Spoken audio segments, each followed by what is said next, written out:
English classes with Aniruddha Ghosh sir for various competitive exams, basic grammar for prelims and descriptive classes. What is adverb and what is preposition? এটা আজকের content.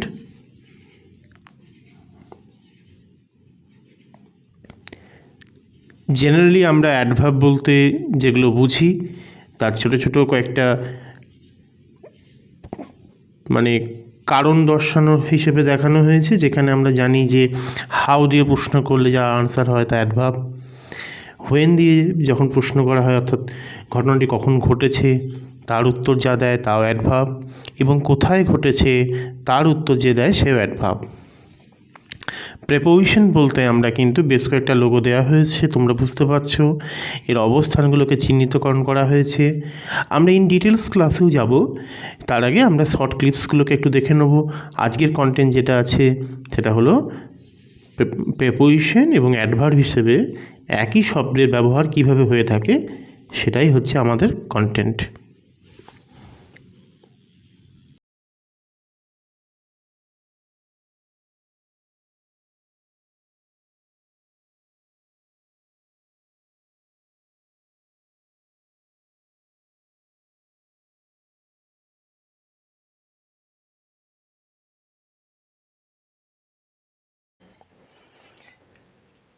বাইরে ঝমঝম করে বৃষ্টি পড়ছে, আর তার মাঝে আমরা ছোট্ট একটা জিনিস নিয়ে একটু আলোচনা করে নেব।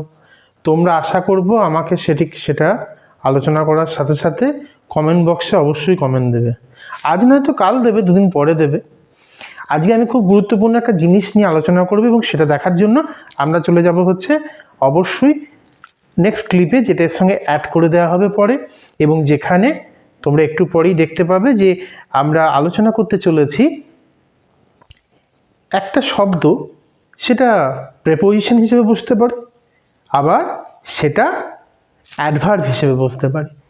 কীভাবে বসে সেটাই আজকের ক্লাসের টপিক। ছোট্ট টপিক, একটু সহজ করে শিখে নেব। তার আগে একটা জিনিস একটু বলে দিই। ধরো এরকম লেখা আছে একটা সেন্টেন্সে, আই লিভ ইন বর্ধমান, আমার ধরো জায়গা। তো সেখানে আমি লিভ ইন বর্ধমান বলছি, বর্ধমান একটা টাউনের নাম, এটা একটা নাউন, তার আগে ইন বসছে। কিন্তু যখন ইন বর্ধমান বলছি তখন বাংলায় বর্ধমান না হয়ে যাবে বর্ধমানে। তাহলে সেটা কি একটা আধার বোঝাচ্ছে, একটা প্লেস বোঝাচ্ছে, জায়গা বোঝাচ্ছে। আর জায়গা বোঝানো মানেই কি, সেটাকে আমরা বলে দেবো অ্যাডভার্ব সেন্স হয়ে যাচ্ছে।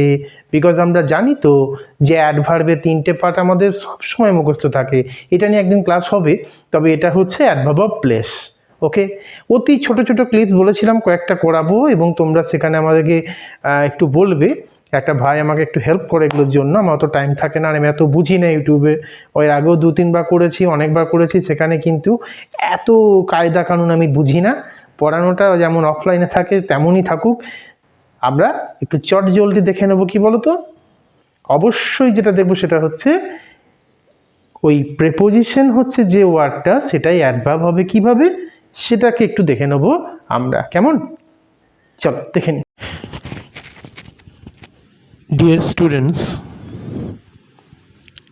we are in the class now. Second সেন্টেন্সে কি আছে দেখো, may I come in and give you this pen. তাহলে আমাদেরকে একটু লক্ষ্য রাখতে হবে, এখানে দেখো লাল কালিতে একটা করে মার্ক করা হয়েছে, সেটা কি ইন। ইনকে বস্তুত আমরা প্রত্যেকে কী জানি যে এটা প্রেপোজিশন। কেন প্রেপোজিশন, আমরা সেটা একটুখানি প্রথম উদাহরণটাতে স্পষ্ট আছে, সেটা আমরা বুঝে নিতে কোনো অসুবিধা হবে না আশা করি। কি আছে দেখো, we are in the class. In the class, the ক্লাসটা কী বলো তো, এখানে প্রত্যেকে জানি, কিন্তু এখানে কি হবে,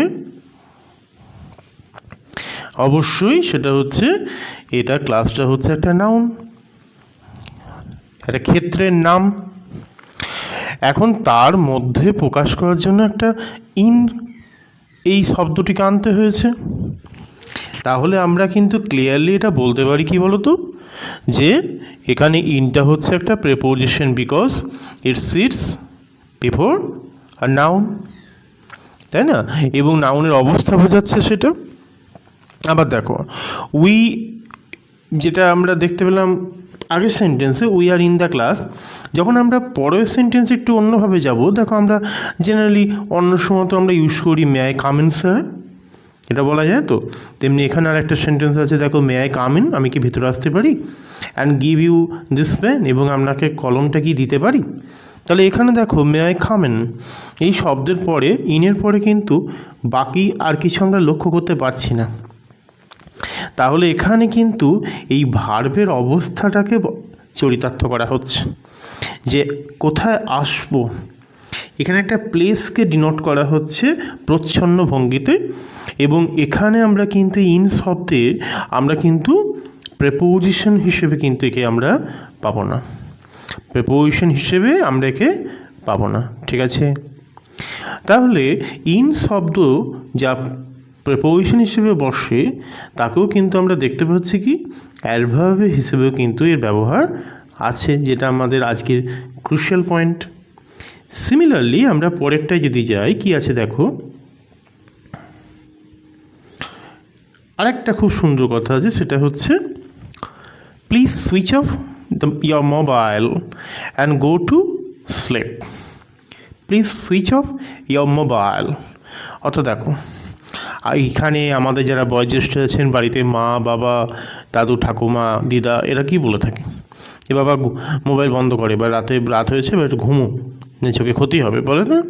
তো সেরকমই একটা শব্দ লেখা আছে, please switch off your mobile. এখানে your মোবাইলটার আগে দেখো একটা অফ শব্দ বসেছে।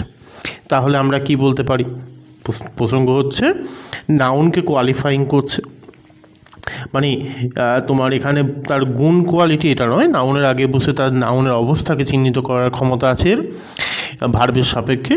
ইন দ্যাট সেন্স আমরা অফটাকে কিন্তু প্রেপোজিশন হিসেবে ইউজ করব, বা এর ইউজ হয়ে থাকে, আমরা করা কিছু নয়, গ্রামার যেটা বলছে সেটা। আবার দেখো the plane already took off, এখানে যে অফটা বসছে এটা কিন্তু অ্যাকচুয়ালি আমরা জানি টেক অফ একটা ফ্রেজাল ভার্ব, বাট এখানে যে অফটা বসছে সেটা কিন্তু এই আগের ভার্বটাকে কোয়ালিফাই করছে। তাহলে আগের ভার্বকে কোয়ালিফাই করা আমরা জেনারেলি জানি, আমরা আলোচনা করলাম যে অ্যাডভার্ব জিনিসটা কি, যার ভার্বকে কোয়ালিফাই করার ক্ষমতা আছে। তাহলে এই একই শব্দে আমরা দুটো করে ব্যবহার দেখতে পাচ্ছি। অর্থাৎ নাউনের আগে যদি বসে তাহলে তাকে আমরা প্রেপোজিশন বলবো, আবার যদি এটি ভার্বকে কোয়ালিফাই করার জন্য শুধুমাত্র ইউজ হয় তখন হচ্ছে জেনারেলি, তখনই কিন্তু আমরা একে অবভিয়াসলি প্রত্যেকে যে বলবো কি অ্যাডভার্ব, তাই না? তোমরা আরও যদি পারো বেশ কিছু উদাহরণ দিয়ে একটু কমেন্ট বক্সে জানাও দেখি, কেমন তোমরা জানো বা কেমন প্র্যাকটিস করছো, বোঝা যাবে। নেক্সট দেখো কি আছে,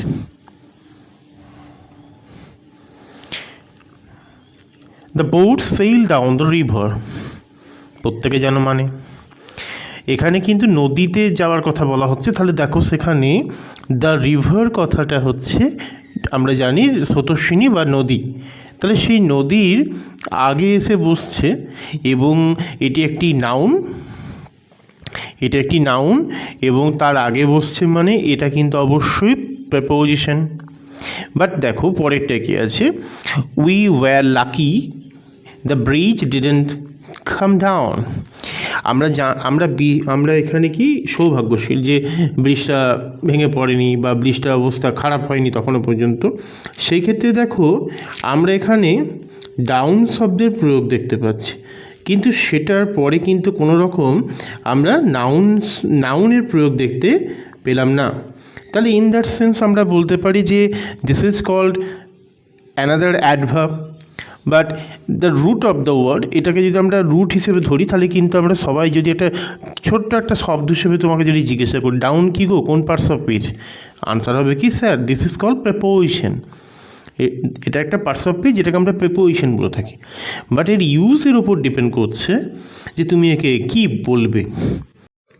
তো কেমন লাগলো ক্লাসটা একটা ছোট্ট ক্লাস, যেখানে আমরা দেখতে পেলাম যে অ্যাডভার্ব এবং প্রিপোজিশনের ব্যবহার কিভাবে হয়। অবশ্যই জানাবে, এবং এটা একটুখানি যারা যারা এখন সাবস্ক্রাইব করনি করতে পারো, স্যার কখনো জোর করবে না। ওকে, থ্যাংক ইউ।